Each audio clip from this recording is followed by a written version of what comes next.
Okay, so my name is Melanie Gagnon. I'm a physical therapist for 30 years at this point. Had my own practice for 13 years. I now work for HelloNote and do some private consulting as well. And you were in Harrisburg? I had my clinic in Harrisburg. I'm in Arizona now. Smarter move. Yes. A lot less snow out. Yes, exactly. And Kara, what's your superhero backstory?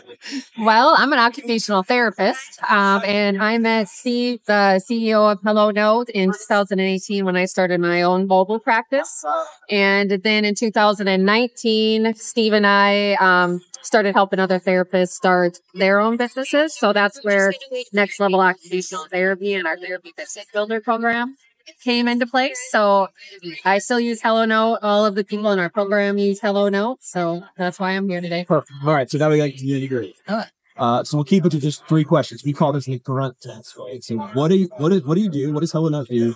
How does it make someone's life better? And then what do you get? So we'll start from the top. What is HelloNote? Okay, so we're EMR as well as integrated billing as well. So streamline your documentation. There's a lot of templates you can set up to make it very user-friendly, to make your documentation easy, fully compliant, Medicare and insurance-based as well. The Rick's off camera. Compliant. Great. Check. Good. Right. So how long has it been around? I know the actual date. Well, I started with HelloNote in 2018, and it was fairly new then, but I don't know the actual date. Yeah, I don't know the actual date. So it's at least 10 years. I've been with them for at least the last 6 years. So what makes HelloNote a little bit different? You worked at a clinic, you worked at a second clinic, you sort of tasted a little bit of each of the things. So walk me through what makes it different. Yeah, so very user-friendly, very easy to especially if you set up your templates, you can really streamline your documentation, really show the functional limitations. It's much more user-friendly for that, and making it sure that same thing with compliance, that everything is in there that you need to be there. Just in case you're keeping track at home, we've said user-friendly 4 times and compliant 3 times. Which I guess is what you're looking for, right? That's what people want. I see this in Facebook groups all the time. This is where you want to go, where you find out the real nitty-gritty. I love researchers. You guys are great. You do God's work. But when they want to send out a survey, I go, skip the survey. Go to Facebook group. Watch what people are complaining about. Fix that. Fix the one that pops up. But that's what you find out. When someone's starting a new job, they go right into, hey, I'm starting so-and-so rehab. What EMR do you like? And user-friendly has to be. This is your hammer. This is your drill. If you're a carpenter, you're going to be, unfortunately, outside of patients, you're going to be interfacing with this thing. Right. And that's when I do the demos, that's one of the first things I ask, what are you looking for? I want it to be user-friendly. That's one of the first things they say. And how do you get to leverage your clinical background, your insight, your experience, right, into bringing it to tech, right? Because that's where tech needs humans. Right, exactly. So what's nice about it is I am a therapist. I do the demos, I do the onboarding. So I can tell exactly when they tell me what kind of practice, what they're looking for. I can point out what our features are that will help make their documentation what they want. So versus like an IT person doing a demo, they don't quite always know that. I can really hone in on what kind of a practice and be able to highlight what we offer. That's going to make their life easier and make their documentation better. Are you hearing me? Are you seeing me? Are you understanding me? Can you change that thing that bothers me? And 15 years ago, 20 years ago, tech people, and good on them, I couldn't do it. They put something in front of us and we sort of had to deal. I heard it was a great story from PT school, which was my neuro professor, Julie Reese, who's across the river at Marymount University right now. Make sure you adapt a technology to a human, not asking a human. We're using Pete's class. Don't have that kid adapt to that bike. We got to choose that bike with that kid. Kid wants to kid, right? So understanding that's got to be a big thing. HelloNote allow that? Because what you might like for a template might be the worst thing in the world for me for no reason other than I like it. Oh, yeah, you can 100% customize, but I want to go back to what you said before. So Steve developed this EMR because he was frustrated where he worked, and he's actually an occupational therapist. So when I first started my practice way back in 2018, I met with all of the different EMRs, and he was the one that was willing to sit down with me and really help me not only just with getting an EMR up and going, but with some of the basics with the practice. And I think the customer service side of things is really important to us. What's the thing with an EMR? It's going to touch not only the clinician, it's going to touch a lot of different parts of your business. And if it's sort of blind to that, another thing inside it, we love other side of it. What are the things that you hear and allows businesses to do? What are the long-term stories that you hear? Right, just the fact that it's so streamlined, it keeps their kind of business end much more able to be managed for the owners. The therapists like it because it's a very user-friendly, again, system. So the owners like that their therapists are happy and, are not complaining about the EMR. They're not complaining the EMR is always down or they can't use it. So the fact that as a business owner, I want my staff to be happy. I want to keep my staff working. Then I want them to be happy with the EMR. And if they, like it, it makes their job easier. They're going to be more likely to stay and, continue. Yeah, which is something Tony actually pointed out a couple of months ago. And I just never thought about it. And I like those light bulb moments, which is if your EMR is great at a practice, you can use that as a recruiting tool. I'd never thought about it like that. But if someone's like, oh my gosh, everything aligns. I really like the people. I like the environment. It's a great location. I'll come work there. And someone says, we use, XYZ EMR. And you're like, oh God, I know that will make me annoyed once an hour, every hour while I work there. That could be it. Right. No, definitely. I think you need to take all that because retention of your staff is huge and you want them to be happy with all aspects of their job, including the documentation part, which no one likes. So they can keep that. Until we erase it, until we've got the robots following us around doing it for us or whatever is going to come next. This is something. Can you completely remove documentation? Not yet. Can you make it not the top 3 prop? Can you make your EMR and how it functions not a top 3 bother? That's probably what we're aiming at. Correct. What are some things that we probably haven't even thought about that are being integrated into the EMRs? And as we look at the banner behind us, there's a checkerboard full of different things, places, and things it does. What are some things that maybe if I'm a practice owner starting tomorrow, I'm going to look for the cheapest, right? Yes. That's where I want to go. Except when I be overlooking some things that are in it. What are things, if I'm going to start a practice, I should be asking? What questions should I be asking about them? Right. Is it set up for Medicare compliance? I would definitely say.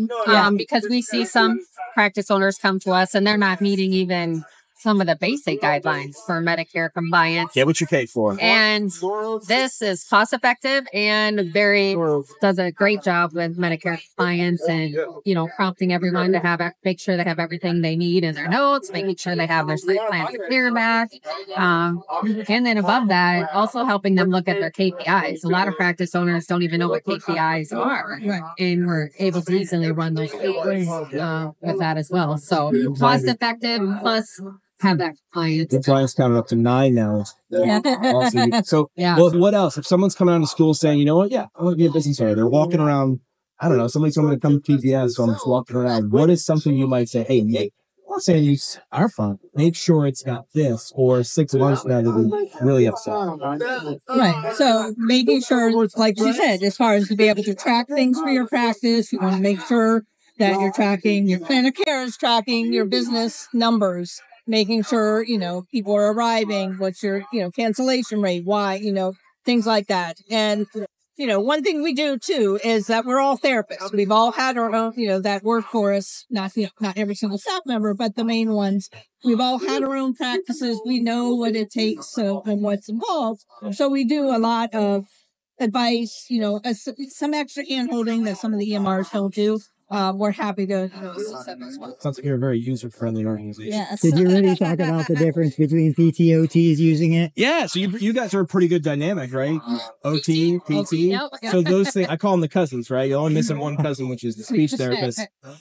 Similarities and differences. What are both things that it's to do? Right. So it's going to be different. The documentation is different for PTOT and speech. It's discipline specific. So there's different categories for, the different disciplines so that, and everything is kept, very clear in the EMR, which is your PT documentation, what's your OT, what's your speech. So then, and obviously it tracks all the, the numbers for Medicare, separately, all of those things as well. So. How's it different? OT. I mean, I don't know. It's great. I have PTs, OTs on my staff, and they're both very happy with it. We have PT, OT, and speech therapists that use it on a regular basis and no really complaints. I mean, you can tailor it and make templates to your own, however you feel best for your practice as well. So it's great for both. But it also sounds like an evolution, right? Because the first EMRs that any therapists were using and taking from hospitals, and then we just dealt. Yep. This is what we're giving you, and you just figure out how to use this tool. That's not really built for you. It sounds like this it came out of that frustration, and then that was the next evolution. In order to build it for you. That's an OT. I love that it was developed by an OT because let's face it, many EMRs are created for PTs. So that was an extra benefit that I appreciated in having Steve's background on that. So, all right, so we're asking everybody this question: what's something coming in the future? Either you're going to call. This is your call, right? We're live on YouTube, so this is going to be trackable. We never hold weather people or the guys on college game day accountable for their picks on anything. What is something either you're going to call your shot in the future or something you wish you're hoping you're holding your breath for in terms of the evolution of tools like this? As far as ours specific or just what we're looking platforms, for? Yeah, platforms in general. Like, let me give you an example. I would have said that when I learned about AI a year ago, I would have said, oh, I can't wait to see how this is happening. It's happening. I don't think we're done. That's going to be another rabbit hole to go down. But what are some things that you're excited about the future of HelloNote, like in 3, 6, 9, 12 months? Right. So I know some things we have already planned for the future of making it like the templates fully customizable. You can pick your own fields. You can really make your own eval exactly what you're looking for. Right now we have templates, but they're still built off of ours, but you're going to be able to fully customize your evaluations. Definitely more integrations with some of the AI companies that are going to be working very well. That makes it very easy to do their documentation more efficiently through the AI system. So I know some of that's still in the works, but that would definitely make things, much easier for the users as well. Yeah, Kara, what do you think? What do you hope it looks like? Well, as a practice owner, I'm still trying to get my therapist in on the whole AI, using that more. So further integrating it, make it as easy as possible. I'm a mobile practice, so when they go into the home, I personally like just turning on my AI and have it record and then integrate it into my EMR. However, some of my therapists aren't quite there yet, so the easier we can make it, and when you're in the home versus a clinic, it's a little hard with connection wise, so that's what's kind of impacting it. So hopefully that will be more streamlined. That's kind of the basics. Sounds like increase compliance and user friendly. Yep, simplifying as much as possible. Anything you want to throw in or anything you want to ask the ladies, Tony? Parting shot. Parting shots. Our last thing, we do a parting shot. What do you want to leave with the audience? It could be an idea that you already said or your mic drop moment or soapbox statement. What would you say?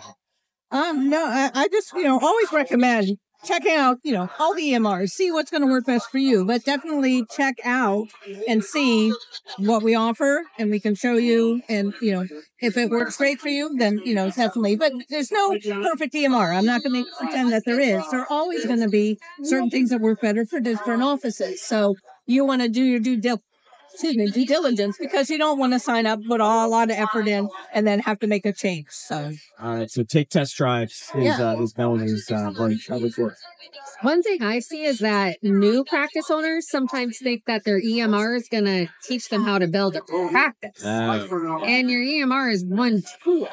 So, and obviously I'm biased because we help therapists start and build their business, but use people like Rick and Tony, our services, to help you start and grow your business. And EMR is not going to be the answer to making sure you have everything you need in your business. It's a tool. It's a tool. So you're in touch Because we hear that all the time, and I'm like, your EMR is a tool. It shouldn't be teaching you how to bill and do everything. So take that test drive and understand what the tool will allow you to do. Yep. And where you still move it that way. And actually invest in your business and get the coaching you need and utilize the resources that are out there. So you're not out there on Facebook asking all these questions that you probably shouldn't be asking on Facebook. Right. There's a lot of those out there. All right, I perfect. mean, I appreciate Tony's answers to them, and it creates a lot of good discussion. But Right. Yeah, YouTube University. It's a thing. We'll be here the next couple of days in the expo hall, and I think there's also some programs. Yes. Yep. Maybe we'll go look at that as well. Yeah, Live Rick's from gonna be ABC. talking on several different topics. So. yeah, highly recommend Rick. Yep. Compliance. Take a wild guess. And you guys are going to be doing customer service, user friendly. Yes. Yeah. All right. User friendly count to 11. Here with Sarah Howe. Oh, from the website. So it's just HelloNote.com. I mean, these days, you just Google it. I Yeah, mean, who's even going to need a nobody. website these days? Thanks for dropping by, ladies. Bye.